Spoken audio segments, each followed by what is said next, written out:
Hello everybody, welcome to our expert smart class and this is your CDP educator Kajol Serna here again.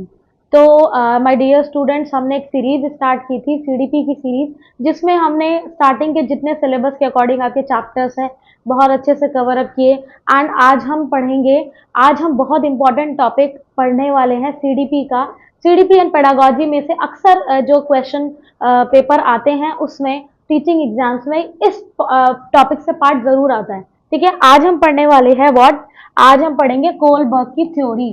देखिए बच्चा, Kohlberg हो, gene पियाजे जी हो या फिर वाइगॉत्स्की हो। ठीक है, कोलबर्ग, जीन पियाजे, वाइगॉत्स्की, ये कुछ ना ऐसे टॉपिक है जहां से हमेशा एग्जाम में हमेशा यहाँ से एक दो क्वेश्चन, मतलब इन टॉपिक्स को छोड़ा नहीं जा सकता।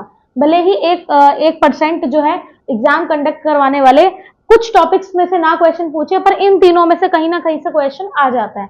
तो पियाजे की जो थ्योरी है that we have discussed very thoroughly, बहुत अच्छे से हमने कंप्लीट की थी। ठीक है, जिन बच्चों ने नहीं देखा है वीडियो तो आप प्ले लिस्ट में वीडियो जाके देख लीजिएगा। जीन पियाजे के नाम की थ्योरी है कॉग्निटिव डेवलपमेंट। ठीक है, अब आते हैं, बात करते हैं, आज हम मोस्ट इंपॉर्टेंट थ्योरी नेक्स्ट पढ़ेंगे कोलबर्ग का मॉरल डेवलपमेंट थ्योरी। ठीक है, मॉरल डेवलपमेंट या फिर आप कह सकते हैं नैतिकता का, नैतिक विकास का सिद्धांत। अब देखिए बच्चों, कोलबर्ग थे कहाँ के? बेसिकली ये क्वेश्चन आ जाता है और कभी नहीं भी आता, तो इनका ये याद रखना। कोलबर्ग थे अमेरिका के और इन्होंने क्या किया था? नैतिकता का सिद्धांत दिया था। मतलब बेसिकली कैसे याद कर सकते हैं आप कि he belongs to America and which theory he gave moral development theory. ठीक है, मॉरल डेवलपमेंट थ्योरी। तो ये है मिस्टर कोलबर्ग, ध्यान रखेंगे इन्होंने कैसे विकास के ऊपर फोकस किया और किस तरीके से बताया कि बच्चे जो है उनका जो डेवलपमेंट है वो सोशली और कल्चरली हो सकता है। देखो, जीन पियाजे के अपोजिट थे थोड़ा कौन? कोलबर्ग। जीन पियाजे जो है वो कॉग्निटिव डेवलपमेंट पर फोकस करते थे, जैसे कि हमने पढ़ा था लास्ट वीडियो में। जीन पियाजे कॉग्निटिव यानी कि दिमागी विकास पर जोर डालते थे। वो कहते थे कि बच्चा जो है ना वो सेल्फ स्टडी करता है, खुद से सीखता है, सेल्फ लर्निंग। लेकिन ऐसा नहीं होता। मैंने आपको बताया है हेरेडिटी एंड एनवायरनमेंट में भी कि एनवायरनमेंट का, सोसाइटी का, कल्चर का बहुत बड़ा रोल रहता है किसी को भी सिखाने में। Is that clear? तो फर्स्ट ये जो आपका पोर्शन है इसमें से आप दो बातें याद रखेंगे, अमेरिका और एमडीटी यानी कि मॉरल डेवलपमेंट थ्योरी। चलिए, कोलबर्ग ने मेन मतलब जहां से क्वेश्चन पुट आउट होते हैं वो पोर्शन जो है वो यहाँ है। अब मोरालिटी होता क्या है? बेसिकली देखो, अगर हम जनरली बात करें सॉरी अगर हम जनरली बात करें तो हम ये चीज देखते हैं ना, समाज में हमें क्या सिखाया जाता है? जब हम बड़े होते हैं तो हमें ये सिखाया जाता है कि ये काम नहीं करना है, ये एक्सेप्टेबल नहीं है, सोसाइटी में गलत है। तो हमें सिखाया जाता है ये गलत है, ये सही है। तो बेसिकली बच्चे को जब एक माहौल में, एक एनवायरनमेंट में रखा जाता है और वहां पर उसे सही और गलत की एजुकेशन दी जाती है, तो that is called what? Morality education. ठीक है, इसे हम क्या बोलते हैं? Moral education. तो यह एक प्रकार का वह गुण है जिसमें हमें सही और गलत की पहचान होती है और बच्चा जो है अपने इन्वायरमेंट से नैतिकता और अनैतिकता के गुण को सीखता है, यानी कि what is wrong and what is right he learns from his environment. He और शी कोई भी हो सकता है। वैसे देखो, हेरिडिटी तो अगर आपसे पूछा जाता है, देखो कई बार एग्जाम में आ जाता है, हेरिडिटी किससे संबंधित है, मतलब किसकी थ्योरी में हेरिडिटी का ज्यादा यूज है? तो आप बता सकते हैं जीन पियाजे। ठीक है, पियाजे की थ्योरी में किसका यूज है? हेरिडिटी वर्ड का, क्योंकि उन्होंने अलग अलग स्टेजेस पर हेरिडिटी का नाम अलग अलग फॉर्म में रखा है। बट अगर आपसे पूछा जाए कोलबर्ग ने किसका यूज किया है, तो कोलबर्ग ने जो है सोसाइटी और कल्चर। तो बच्चे के विकास में दो चीजें इंपॉर्टेंट है, कल्चर और सोसाइटी। ये किसने बोला है? कोलबर्ग ने इनकी बात की है। ध्यान रखेंगे, बहुत ही मतलब कॉन्सेप्ट को फोकस करके पढ़िए, तभी आपको समझ आएगा कि कैसे क्वेश्चंस को हम पढ़ के उनका आंसर कर सकते हैं। ठीक है, ये हिंज की कहानी है। ठीक है, हिंज एक कैरेक्टर गिवन है, वैसे ये बुक्स में से लिया गया है। हिंज एक कैरेक्टर है। बेसिकली क्या कैरेक्टर है? हिंज की मदर होती है, ठीक है, और वो बीमार हो जाती है, तो हिंज एक बच्चा होता है। अब हिंज की मदर जब बीमार हो जाती है तो एक ना मेडिसिन ऐसी है, बिल्कुल मेडिकल स्टोर पे वो मिलती नहीं है, लेकिन वो मेडिसिन ना किसी एक मेडिकल स्टोर पे होती है और वो जो मेडिकल स्टोर वाला होता है वो बड़ी मुश्किल से उस मेडिसिन को लाया है, क्योंकि वो साइंटिस्ट जिसने बनाया है वो साइंटिस्ट ही एक है और उसने बहुत ही कम ये मेडिसिन बनाई है। तो जब वो बच्चा जाता है अपनी मम्मी के ट्रीटमेंट के लिए मेडिसिन लेने, तो मेडिसिन उसको जो है मना कर दी जाती है कि इसकी शॉर्टेज है और ये 1-2 ही मेरे पास रखी है, मैं आपको नहीं दे सकता हूँ। ठीक है, तो बच्चा क्या करता है, बच्चा अपनी मतलब मम्मी के लिए वो जो मेडिसिन है पहले तो उससे बोलता है कि आप दे दो, मैं पैसा दे दूंगा कुछ और, तो मना कर देता है। तो इस तरीके से बच्चा क्या करता है, उस मेडिसिन को मेडिकल स्टोर से चुरा लेता है। और इस चुराने की जो मतलब एक जो प्रक्रिया उसने की है, वो एक तरीके से अगर हम देखें तो सही भी और गलत भी है। सही कैसे है? सही ऐसे हैं कि भाई अगर देखा जाए, अगर उसकी मम्मी की हेल्थ के लिए था, उसके बीमारी को ठीक करने के लिए था, तो सही है अगर हम वैसे देखें। बट मोरालिटी के अकॉर्डिंग सोसाइटी ये कहती है कि चोरी करना गलत है। ठीक है, तो दोनों एस्पेक्ट्स हो सकते हैं। आपको ना क्वेश्चन जब ऐसा आता है तो डील करना होता है कि सिचुएशन क्या थी। अगर उसने गलत पर्पस के लिए चुराई होती तो वो चीज़ बिल्कुल परफेक्ट, मतलब परफेक्टली हम उसे रॉन्ग कह सकते थे। ठीक है, तो इन चीज़ों से बच्चों को सिखाया जाता है कि सिचुएशन के अकॉर्डिंग कैसे डील करना है। आइए बात करेंगे नैतिक दुविधा की। अब जो ये हिंज की स्टोरी बताई है ना मैंने, इसमें हम 2 बातें देखेंगे, नैतिक दुविधा और मतलब नैतिक तर्कणा। ठीक है, दुविधा और तर्कणा यानी मॉरल डिलेमा। और मॉरल डिलेमा होता क्या है? देखिए, जब सही और गलत के बारे में डिसीजंस ना लेने की स्थिति होती है, मतलब एक ऐसी कंडीशन है जब हमें नहीं, मतलब हम उस कंडीशन में ही नहीं है कि क्या रॉन्ग है और क्या राइट है। तो ऐसी सिचुएशन कब आई है? ऐसे सिचुएशन हिंज की स्टोरी में आप थोड़ा सा इमेजिनेशन करो कि रॉन्ग और राइट, मतलब आप देखो कि उसकी मम्मी की, उसकी मदर की कंडीशन इतनी खराब है कि उस दवाई के अलावा कोई दूसरा ट्रीटमेंट नहीं है। तो अभी क्या वो सोच पा रहा है कि क्या सही है क्या गलत है? मतलब वो डिसीजन लेने की हालत में ही नहीं है। बहुत ज्यादा उसके माइंड में जो वो चीज चल रही है कि मुझे ट्रीटमेंट करना है अपनी मदर का। तो इस तरीके से ऐसी जो सिचुएशन है जब उसे दवाई ढूंढनी है, तो ऐसी सिचुएशन क्या है? मॉरल डिलेमा के नाम से कंसिडर की जाती है। हिंज, अगर देखो एक एग्जाम्पल है कि अगर वो चोरी करेगा तो पुलिस पकड़ लेगी और नहीं करेगा तो उसकी बीवी, अच्छा बीवी के बारे में था, कोई बात नहीं, अलग अलग कैरेक्टर आप ले सकते हैं। तो उसकी वाइफ के बारे में था, तो वाइफ मर सकती थी अगर वो मेडिसिन ला लेके जाता तो 2 बातें हैं। लेकिन अभी फिलहाल उसे ये नहीं था कि मैं चोरी करूंगा तो मेरे साथ गलत होगा। उसके दिमाग में ये था कि वाइफ का ट्रीटमेंट करना है, मेडिसिन लेनी है, भले ही चोरी करके लेनी पड़े। तो इस तरीके से हमने एक कंडीशन इस स्टोरी के थ्रू समझी, दैट इज कॉल्ड, इस सिचुएशन को हम बोलते हैं मॉरल डिलेमा या नैतिक दुविधा। चलिए, हमारी लाइफ में भी बहुत बहुत बार ऐसी अनसर्टेन कंडीशन आ जाती है ना, एडल्ट लाइफ में भी और आगे भी ये ऐसी कंडीशंस आती रहती है। तो वहां पर हम थोड़े से हम भी क्या हो जाते हैं, वहां पे स्टक हो जाते हैं। चलिए, लेकिन कोई नहीं, डील करना आना चाहिए। नैतिक तर्कणा, नैतिक तर्कणा यानी मॉरल रीजनिंग। अब मॉरल रीजनिंग क्या है? मॉरल रीजनिंग का मतलब कि अब उस व्यक्ति को क्या करना था, उस व्यक्ति को ये डिसाइड करना था कि मुझे दवाई चुरानी है या नहीं चुरानी है। यानी कि अब उसे पता है कि भैया अगर मैं चोरी करूंगा तो मेरे साथ, मतलब मुझे पुलिस पकड़ लेगी, और अगर नहीं करूंगा तो वाइफ की डेथ हो जाएगी। तो अब इसमें हाँ या ना का डिसीजन उसको लेना था। जब हमें क्या करना हो, जब हमें या तो डिसीजन लेना हो यस में या नो में, यानी कि हमें रिजल्ट पता है दोनों डिसीजन के, बट हमें क्या है आंसर अपना, मतलब जो डिसीजन पावर है वो यस में या नो में करनी है। तो उस कंडीशन को क्या बोलते हैं? नैतिक तर्कणा या मॉरल रीजनिंग। जैसे कि सही और गलत के बारे में डिसीजन लेने में शामिल प्रक्रिया को नैतिक तर्कणा कहते हैं। आई बात समझ में कि कौन सी प्रक्रिया, यानी सिर्फ और सिर्फ यस और नो। इसमें सही और गलत में से किसी एक को चुनना, जैसे हिंज ने चोरी को चुना। तो अभी आप क्या समझ पाए इस स्टोरी से? हमने 2 कंडीशन बहुत क्लियरली डिफाइन कर दी है। पहली कंडीशन आपने क्या देखी है? मॉरल डिलेमा, जिसमें क्या होता है उसको पता ही नहीं है कि मतलब क्या रिजल्ट हो सकता है। वो ऐसी कंडीशन में नहीं है कि उसको तो बस मेडिसिन चाहिए थी। दूसरी कंडीशन थी कि अब उसे पता है कि सही और गलत क्या है, लेकिन उसे एक डिसीजन लेना है, कोई भी एक ऑप्शन को चुनना है।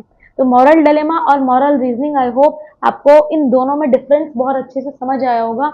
और ये एग्जाम में ना कई बार मतलब अलग अलग स्टोरीज दे देते हैं, उनकी कंडीशन दे देते हैं, तो आपसे पूछ लेते हैं कि कैसे जो पर्सन है उस सिचुएशन के अकॉर्डिंग डील करेगा और कौन सी रीजनिंग या कौन सा लॉजिक लगाया जाएगा। आई बात समझ में? तो अब बात करते हैं क्या, कोलबर्ग के सिद्धांत की आलोचना। देखो, कोलबर्ग के जो ये थ्योरी थी, ये थ्योरी में क्रिटिसाइज भी बहुत किया लोगों ने, क्रिटिसिज्म किया। क्यों? क्योंकि इनके सिद्धांत की आलोचना कैरल, देखो कैरल गिलिगन ने की थी। और मतलब उन्होंने ना ये कहा था कि कोलबर्ग ने अपने एक्सपेरिमेंट में विमेन को बहुत ही कम प्रायोरिटी दी है, महिलाओं को कम प्राथमिकता दी है। तो ये चीज थोड़ी सी गलत थी, मतलब हम कह सकते हैं लिमिटेशन थी, कमी थी किसके? कोलबर्ग की थ्योरी की। बाकी कोलबर्ग ने बाकी चीजें बहुत अच्छे से इंक्लूड की है मेरे अकॉर्डिंग भी। अगर हम उनका सोशल एस्पेक्ट देखें, कल्चर देखें, तो बहुत सारी चीजें हैं जो उन्होंने अच्छी इंक्लूड की और अपनी थ्योरी में हमें समझाने की कोशिश की है। चलिए, और क्या उनका तर्क था? उनका तर्क ये था कि मतलब वो जो है मेनली किस पर एम्फसाइज करते थे कि पुरुषों की नैतिकता का आधार न्याय, मतलब जब भी एक मैन जस्टिस कर, मतलब मैन अगर उससे बोलो कि आपको क्या करना है, मॉरल चीजों पर डिसीजन देना है, तो वो जस्टिस की ओर भागेगा। मतलब कि उसे एक ही वर्ड ध्यान आएगा कि न्याय। लेकिन जो वेमेन होती है वो टेक केयर, मतलब कि केयर के अकॉर्डिंग बिहेव करती है। विमेन क्या करती है, उन्हें जब ऐसा कोई डिसीजन लेना है मोरालिटी वाला, तो सबसे पहले वो क्या करेगी, वो अपने लोगों की देखभाल के ऊपर अपना डिसीजन जो है वो लेगी।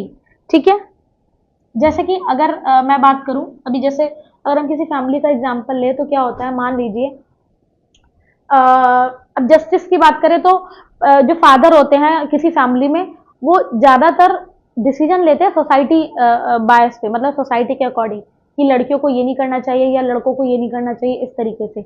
लेकिन जो मदर होती है वो कहती है कि नहीं, अगर इनकी इच्छा है, ठीक है, तो वो थोड़ा सा सोसाइटी की बातों से हट जाती है और केयर पे आ जाती है। तो इस तरीके के डिसीजन दोनों के चेंज हो सकते हैं, मतलब मेल और फीमेल के दोनों के डिसीजन में इस तरह का डिसीजन जो है डिफरेंस देखने को मिलता है। और ये किसने बात कही है? ये कही है हमारे कोलबर्ग ने। क्लियर? चलिए नेक्स्ट बढ़ते हैं। मेल एंड फीमेल की मॉरल रीजनिंग में कल्चर के डिफरेंस को इंपॉर्टेंस नहीं दी। और एक और कमी जो बताई जाती है कोलबर्ग की, कि उन्होंने मेल और फीमेल का जब ये इंपॉर्टेंस बताया था तो इसमें ना कल्चर शब्द को इंक्लूड नहीं किया। मतलब कि देखो, फीमेल को भी उतना ही अफेक्ट करता है कल्चर जितना कि मेल को करता है। तो दोनों एस्पेक्ट को समझना चाहिए था। खैर वेमेन को इसमें नेग्लेक्ट किया गया, बट फिर भी हम देखेंगे कि इन्होंने सोसाइटी और कल्चर के अकॉर्डिंग बात सही की है। इन्होंने पियाजे की तरह सिर्फ और सिर्फ किस पर, जीन्स पर और हेरिडिटी पे फोकस नहीं रखा है। चलिए आगे बढ़ते हैं। अब देखिए कोलबर्ग ने ना, अब देखो एक चीज मैं आपको बता दूं ये करवाने से पहले, 3 लेवल है, ठीक है। कोलबर्ग की थ्योरी की क्या है, 3 लेवल्स है, और 3 लेवल्स में ना 6 कंडीशंस आएंगी। 6 कंडीशंस आएंगी, तो आपको ना बहुत अच्छे से डिटेल में इसको पढ़ना है। और एक और चीज, जब ये देखो इसमें कुछ जो वर्ड्स आते हैं वो काफी ज्यादा टिपिकल हिंदी में भी होते हैं और इंग्लिश में भी। अच्छा, सीडीपी में ना बहुत लोगों का क्वेश्चन होता है मेरे से कि मैम ये जो वर्ड्स होते हैं इनको कैसे रटे। देखो बेसिकली ना आपको सीडीपी में कोई आंसर वेरी शॉर्ट में तो लिखना नहीं है, या आपको स्पेलिंग लिखनी है आपको, और ये इंग्लिश का भी एग्जाम नहीं है। तो इसमें आपको क्या करना है, इसमें वर्ड को जब आप पढ़ते हैं ना तो पहले उनका मीनिंग समझ लिया कीजिए। ठीक है, स्पेलिंग नो डाउट ठीक है, स्पेलिंग मिस्टेक हो सकती है, लेकिन आपको स्पेलिंग पे उतना फोकस नहीं करना है, आपको थ्योरी पर फोकस करना है किसका मतलब क्या है, ताकि ऑप्शंस में आप इजीली उसको पहचानो।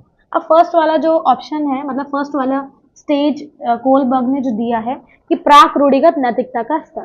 ठीक है, प्राक रूढ़िगत मतलब लग रहा है ना कि कुछ अजीब सा ही वर्ड है, तो उसको आप सिंपली कैसे करोगे, pre conventional stage. Pre conventional stage अभी बताती हूँ कि प्री कन्वेंशनल क्या है। ईयर्स क्या है, 4 से 10 साल के बच्चा जो होता है, मतलब इस एज ग्रुप का जो बच्चा होगा वो क्या करता है, वो इस स्टेज से गुजर रहा होता है। और अकॉर्डिंग टू कौन कह रहा है ये, अकॉर्डिंग टू कोलबर्ग।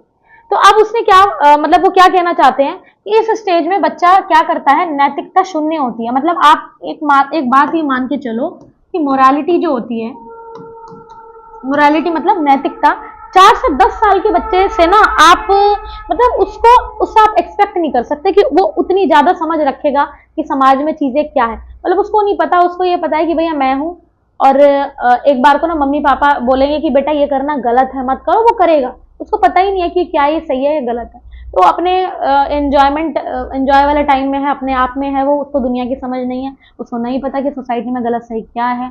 अगर मम्मी पापा सिखा देते हैं तो थोड़ा बहुत सीखता है, वरना उसके लिए इतना ये चीजें मायने नहीं रखती। तो उस टाइम पे मॉरलिटी बिल्कुल बिल्कुल जीरो होती है, ध्यान रखना, it is equal to zero, यानी शून्य होती है। यानी बच्चों को सही गलत बिल्कुल पता नहीं होता, और इस अवस्था में नैतिक तर्कना दूसरे लोगों के मानकों के अनुसार होती है। मान लीजिए अगर मैं आपको एक बात बताऊं, अगर बच्चा किसी ऐसे घर में पढ़ रहा है, मतलब ऐसे घर में पला है जहाँ पे ना बहुत स्ट्रिक्ट फैमिली है, प्लस बहुत कंजूस टाइप के लोग हैं, और उनकी थिंकिंग बड़ी बायस है, बड़ी खराब सी थिंकिंग है, ओल्ड। तो वहां पर ग्रैंड पेरेंट मम्मी पापा अगर बच्चे को ये सिखा रहे हैं कि बेटा तुमको ऐसा पर्टिकुलर यही कपड़े पहनना है। मान लीजिए मेल को ये बोला गया कि आपको ना जब आप बड़े होगे तो आपको कुर्ता पजामा ही पहनना है, आप जीन्स नहीं डाल सकते, या गर्ल्स को बोला। तो उस फैमिली में फिर बच्चे को जैसा वहां की सोसाइटी, मतलब उस घर की घर के लोग सिखा रहे हैं ना, फिर वो लड़का और लड़की बायस हो जाते हैं और उनको फिर वही चीज़ समझ में आती है, वो दूसरे के अकॉर्डिंग अपना स्टैंडर्ड क्या कर लेते हैं, सेट कर लेते हैं। लेकिन ये ना एक एज तक ही होता है, 4 से 10 साल, मतलब 4 से 10 साल के अंदर वो सोचते हैं अच्छा ऐसा ही होता होगा जब मेरे पेरेंट्स कह रहे हैं। लेकिन ये चीज़ ना आगे बदल जाती है, जैसे बच्चा एडोलसेंस एज में आता है, बड़ा होता है, उसको पता लग जाता है कि ये चीज़ गलत है और ये चीज़ सही है, तो उसे हम विरोध की अवस्था बोलते हैं। अक्सर बच्चा विरोध करने लगता है, ठीक है। इसलिए तो कहते हैं किशोरावस्था जो है, यानी एडोलसेंट जो एज है, वो तूफान की, तनाव की अवस्था है और उसमें बहुत सारे तूफान आते हैं, बच्चे के माइंड में चल रहे होते हैं और वो कोशिश करता है कि सोसाइटी में गलत चीज़ों को कैसे सही किया जाए। चलिए, आई होप प्री कन्वेंशनल समझ में आया। प्री कन्वेंशनल मतलब हम अभी कोई एक्टिविटी नहीं कर रहे हैं, हम मोरालिटी पे बात नहीं कर रहे हैं, हम सिर्फ बात कर रहे हैं कि जो एक बच्चा है उसको सही गलत कुछ नहीं पता है, मोरालिटी वहाँ पे जीरो। चलिए आगे बात करते हैं। इस अवस्था को 2 भागों में बांटा गया है, देखो 2 पार्ट्स में बांटा गया है। ये प्री कन्वेंशनल स्टेज कैसे आप नोट्स बना सकते हैं, आप लिखिएगा सीधा प्री कन्वेंशनल स्टेज और इसके 2 पार्ट्स करने हैं, ठीक है। प्री कन्वेंशनल स्टेज के 2 पार्ट। अब इसका फर्स्ट पार्ट क्या बोलता है, इसका फर्स्ट पार्ट बोलता है कि पनिशमेंट एंड ओबीडियंस, मतलब 4 से 10 साल के बच्चे में, एक 4 से 10 साल के बच्चे में जो फर्स्ट कंडीशन आती है वो कैसी है, मतलब अगर हम एक कंडीशन की बात करें तो पनिशमेंट एंड ओबीडियंस, मतलब इसमें ना पता क्या है, बच्चे को सिखाया जा रहा है कि अगर आप ये काम करोगे तो आपको पनिशमेंट मिलेगी, मतलब और आप ये करोगे तो आपको उसके बदले में क्या मिलेगा, अवार्ड या रिवॉर्ड या आपकी तारीफ होगी। तो मतलब बच्चे को इस अवस्था में कैसे सिखाया जा रहा है, री किया जा रहा है, मतलब गलत चीजों का उन्हें बताया जा रहा है कि आप गलत करोगे तो आपको पनिशमेंट मिलेगी और आप सही करोगे तो आप रिवॉर्ड पाओगे। अच्छा देखो ये सही भी है, मतलब कॉलबर्ग से बिल्कुल सही कहता है, अगर आप 4 से 10 साल के बच्चे को ना अगर ये रीइंफोर्स नहीं करोगे तो उसे पता ही नहीं चलेगा सही और गलत क्या है। तो एक तरीका होता है जनरल वे है, बहुत ही अच्छा तरीका है जब आप बच्चे को सिखा रहे होते हैं। तो वो लेकिन वो फैमिली टू फैमिली डिपेंड करता है, कंडीशन टू कंडीशन।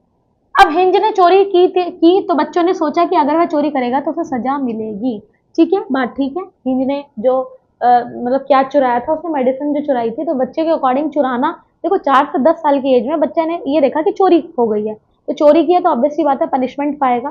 तो ये कंडीशन कहाँ अप्लाई होती है, ये होती है फर्स्ट स्टेज में, जिसे हम बोलते हैं pre conventional stage. I hope आपको बहुत अच्छे से समझ आ रहा होगा, एक एक चीज मैंने बहुत ज्यादा डिफाइनली बारीकी से आपको बता दी है। चलिए अब दूसरे स्टेज की बात करते हैं। दूसरा स्टेज है हमारा साधनात्मक सापेक्षता तथा उन्मुखता। अब देखिए हिंदी में थोड़ा सा टिपिकल सा वर्ड है, कोई बात नहीं, इंग्लिश में करेंगे इसको, इंस्ट्रूमेंटल रिलेटिविस्ट इंडिविजुअलिज्म। इंस्ट्रूमेंटल का मतलब क्या होता है, मतलब अब यहाँ पर एक चीज बच्चे के दिमाग में आती है इस एज ग्रुप में कि जैसे को तैसा, बात को समझना, जैसे को तैसा, जैसा जिसने किया वैसा उसको फल मिलेगा। जैसे कि इस अवस्था को मतलब इसमें क्या होगा, इसमें जैसा व्यवहार कोई उसके साथ करेगा वैसा ही वह खुद भी करेगा। एक बच्चे ने दूसरे बच्चे की पेंसिल तोड़ी तो दूसरे बच्चे ने भी उसको तोड़ दिया, उसकी पेंसिल को तोड़ दिया। देखो ये जनरली ना आप देखोगे 4 से 10 साल के बच्चे के अंदर ये चीज होती है कि वो क्या करता है, बदला लेने की कोशिश।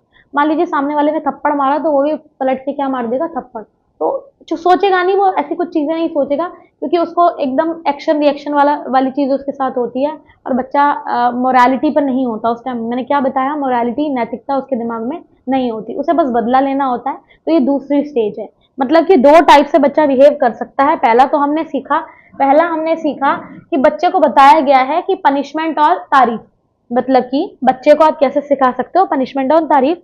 और दूसरा बच्चा कैसे सीखता है, जैसे को तैसा, मतलब ये उसकी कंडीशन होती है, सीखने का मतलब उसकी कंडीशन या उसका डेवलपमेंट उस टाइम पे ये है।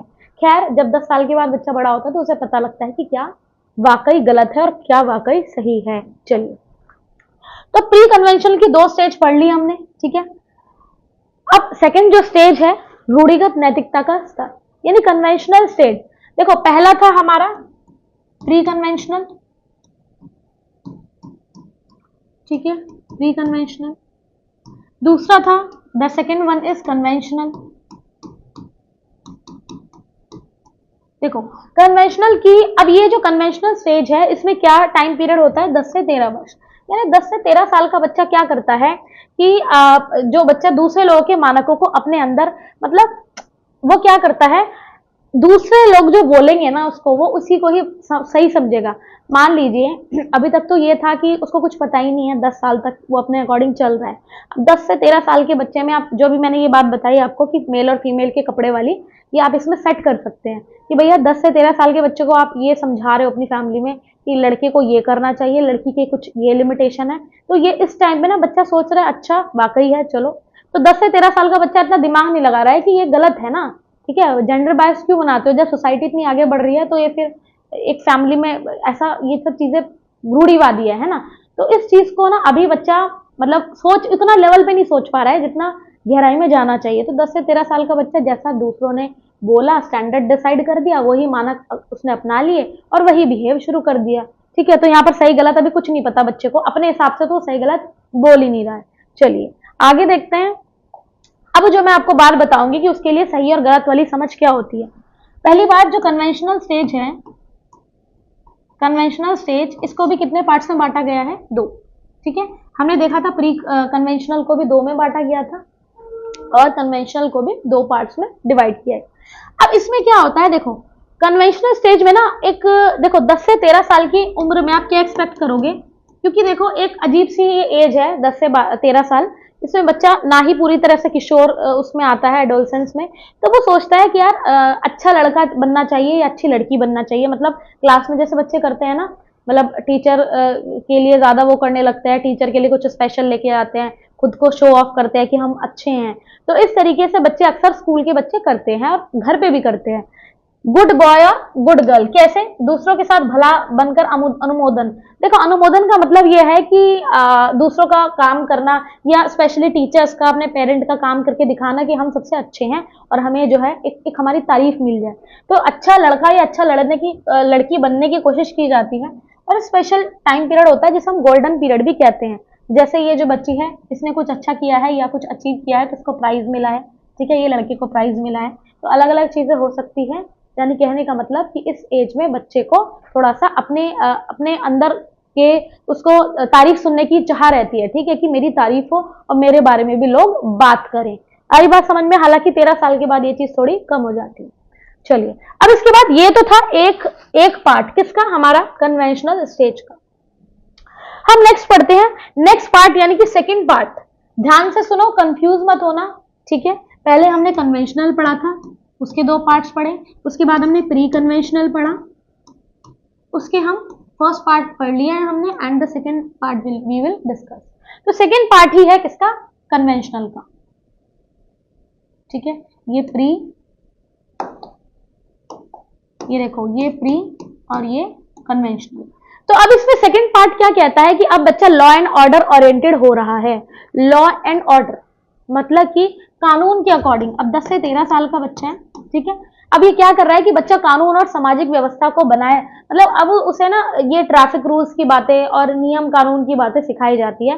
तो बच्चा ना पूरी कोशिश करता है, जैसे सड़क में ट्रैफिक लाइट्स के बारे में बता दिया जाता है, मतलब स्कूल्स में बताया जाता है जनरली, और पेरेंट्स भी बताते हैं ऐसे नहीं करना, सड़क में ऐसे चलना है और रेड लाइट पे रुकना है। तो ये सारी चीजें बच्चों को बताई जाती है। तो बच्चा ना मतलब बिल्कुल लॉ एंड जस्टिस के अकॉर्डिंग चलना चाहता है कि हाँ मुझे ऐसे करना चाहिए, मुझे समाज में ऐसे काम करना चाहिए, मुझे किसी को मारना पीटना नहीं चाहिए। तो ये सारी बातें बच्चा डेवलप करता है। अगर मान लो मैं आपको कहूँ ना कि कोई मान लीजिए रेड लाइट जो है उस पर रुकना होता है, लेकिन एक जो है मान लीजिए कोई लेडी जा रही है, कोई ऐसी, या फिर एजड लेडी जा रही है या एजड मैन है और वो सड़क पार कर रहे हैं रेड लाइट, मतलब रेड लाइट हटने के बाद। तो इस एज में बच्चा ये नहीं सोचेगा कि मैं उनको बचा सकता हूँ थोड़ा सा कुछ मेहनत करके, उसमें सोचेगा कि ये गलत है मत करो, ठीक है। तो वहां बच्चा बचाने की कोशिश नहीं करेगा। कुछ बच्चे करते भी है, ठीक है, समझदार, लेकिन यहाँ फिलहाल यह है कि भैया नियम कानून से चलना है बच्चे को 10 से 13 साल की एज में, ठीक है। तो ये वाली जो एज है, ये वाली जो स्टेज है, हम इसे क्या बोलते हैं, यानी दूसरी कंडीशन है law and order oriented condition. आई बात समझ में? प्री के भी 2 हो गए, कन्वेंशनल के भी 2 हो गए। अब एक लास्ट स्टेज हमारा बचता है, ठीक है, लास्ट स्टेज बचता है। बहुत ही अच्छे से आप डील करेंगे इन क्वेश्चंस को जब इनके क्वेश्चन में आपको प्रोवाइड कराऊंगी, ताकि आपको समझ में आ जाए कि कंसेप्चुअल लेवल आपका कितना जा रहा है। अब थर्ड और लास्ट स्टेज है उत्तर रूढ़िगत नैतिकता, मतलब पोस्ट कन्वेंशनल। देखो प्री कन्वेंशनल में क्या हुआ था, मोरालिटी बिल्कुल नहीं थी। कन्वेंशनल में क्या हुआ है, मोरालिटी थोड़ी बहुत आई है, लॉ एंड जस्टिस आया है। And the third one stage जो रहेगी हमारी पोस्ट कन्वेंशनल। अब इसमें ना बच्चे को मोरालिटी तो रहेगी ही, लेकिन मोरालिटी के साथ सोसाइटी के साथ वो क्या कर सकता है, उसे ये पता है कि ठीक है सोसाइटी ने कुछ रूल्स बनाए हैं, कुछ कानून बनाए हैं, लेकिन उन कानून को भी हम तोड़ सकते हैं अगर वो कानून हमारे लिए गलत है तो। अगर कोई भी सोसाइटी का रूल हमारी खुशी को, हमारी हैप्पीनेस, हमारे सुकून को खत्म कर रहा है तो वो कानून गलत है। अभी जैसे ना अगर हम अपने इतिहास की बात करें हिस्ट्री में, तो हिस्ट्री में तो ऐसे बहुत से कानून रहे हैं। लाइक आपने पढ़ा है चाइल्ड मैरिज, पहले क्या होते थे, बाल विवाह होते थे। पहले क्या होते थे कि विडो री मैरिज नहीं होती थी, या फिर किसी लेडी के हस्बैंड के मरने के बाद उसको उसमें जला दिया जाता था। तो ये नियम कानून बहुत गलत थे, ठीक है। चाइल्ड मैरिज, और girls were not allowed to go in to the school after 14, 14 साल के बाद ज़्यादा नहीं भेजा जाता था पढ़ने के लिए लड़की को। तो ये कुछ ऐसे कानून थे जो बहुत बकवास कानून थे। तो इस एज में ना, यानी जो किशोरावस्था वाली एज होती है 13 के बाद वाली, तो इस एज में बच्चे को जब दिखता है कि भाई ये कानून हमारी खुशी छीन रहा है, या फिर ये हमारे सुकून को छीन रहा है, जो गलत है। लोगों, देखो कानून क्या है, कानून होने चाहिए लोगों को डिसिप्लिन में रखने के लिए, लोगों को खुशी देने के लिए, कि वो लाइफ में सब एक साथ सुकून से रह सके। बट जिस कानून से खुशी नहीं है वो गलत है। तो ये चीज़ कब समझ में आएगी बच्चे को, ये चीज़ जो है वो थर्ड स्टेज में समझ में आएगी, यानी कि आफ्टर 13 ईयर्स, 13 साल के बाद सॉरी 13 साल के बाद बच्चे का इतना मेंटल डेवलपमेंट होता है जिसमें वो पता लगा सकता है कि मॉरल जो चीज़ें होती है ना वो कुछ नहीं होती। मतलब ऐसा नहीं है, जरूरी नहीं है कि सोसाइटी ने डिसाइड किया है तो सब कुछ सही है। मॉरल चीज़ें वो है जो समाज में शांति बनाए रखे, ठीक है। तो इसमें डिसीजन खुद से लिए जाते हैं। देखो मैंने सारा एक्सप्लेन कर दिया आपको कि खुद से लिए जाते हैं, समाज के पर्सपेक्टिव से नहीं लिए जाते।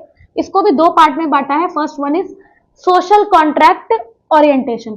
सोशल कॉन्ट्रैक्ट ओरिएंटेशन का मतलब यहाँ क्या है कि इसमें जो किशोर होता है, यानी कि कोई बच्चा, लड़का या लड़की कोई भी, यह मानने लगता है कि नियम लोगों के भले के लिए है। देखो यही चीज मैंने आपको बताई कि जो रूल्स है लोगों के लिए अच्छे के लिए होते हैं। अगर किसी ने रूल का मतलब किसी नियम से किसी का नुकसान हो रहा है, ठीक है, तो ऐसे नियमों को तोड़ देना चाहिए।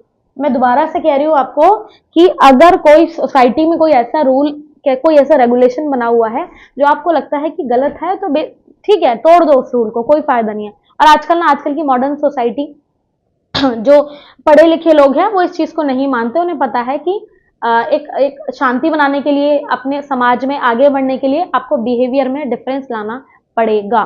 जैसे आजकल क्या होता है, पहले क्या होता था कि भाई गर्ल है या बॉय है, बेसिकली गर्ल का कि भाई पढ़ाई लिखाई कर ली, शादी कर दो, बस ठीक है। लेकिन अब नहीं है, अब जो है सब पढ़ लिख रहे हैं, एडवांस हो रहे हैं, उनका डेवलपमेंट हो रहा है, तो वो समझ रहे हैं कि जब तक कुछ बन ना जाए या फिर उसका एक इंडिपेंडेंट करियर ना हो तो मैरिज भी थोड़ा डिले हो सकती है।